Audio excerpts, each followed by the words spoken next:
बहुत समय पहले की बात है।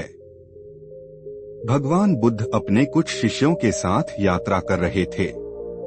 वह एक गांव में पहुंचे जहां उन्होंने एक बोधि वृक्ष के नीचे बैठकर प्रवचन देना शुरू किया। गांव के बहुत से लोग उन्हें सुनने के लिए एकत्र हो गए। सभी उनकी शांत वाणी और सरल समझाने के तरीके से प्रभावित हुए। लेकिन उस गांव में एक व्यक्ति था जो बुद्ध से ईर्ष्या करता था। वह सोचता था कि यह साधु लोगों को अपने वश में कर रहा है और उनके पुराने विश्वासों को चुनौती दे रहा है। उस व्यक्ति का अहंकार यह स्वीकार नहीं कर पा रहा था कि कोई बिना क्रोध, बिना शक्ति प्रदर्शन के इतना सम्मान पा सकता है। अगले दिन जब बुद्ध फिर से प्रवचन के लिए बैठे, वह व्यक्ति भीड़ में आया। उसने किसी बात की प्रतीक्षा नहीं की। वह सीधा बुद्ध के पास गया और अपशब्द बोलने लगा।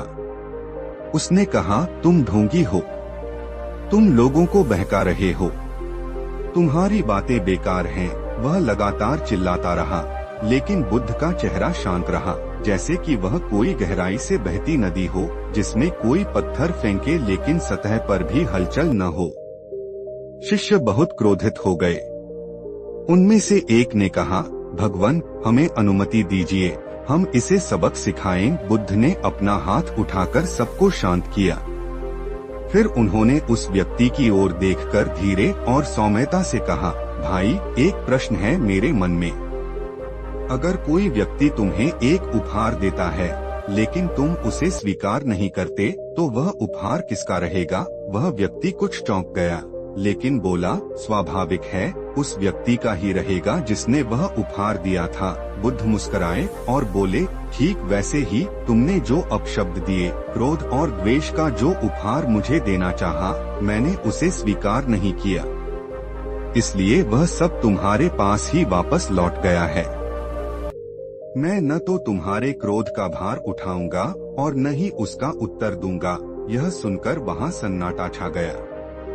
वह व्यक्ति बुद्ध की आंखों में देखता रहा। वहाँ न तो घृणा थी, न तिरस्कार, केवल करुणा और शांति थी। उसका सिर झुक गया। उसी क्षण उसे एहसास हुआ कि सच्ची शक्ति शांति और सहनशीलता में है। जीवन का पाठ, जब कोई आपको अपशब्द कहता है या गुस्से में कुछ बुरा करता है, तो उसे स्वीकार करना या न करना आपके हाथ में है। यदि आप उसे स्वीकार नहीं करते, तो वह बुरा भाव उसी व्यक्ति के पास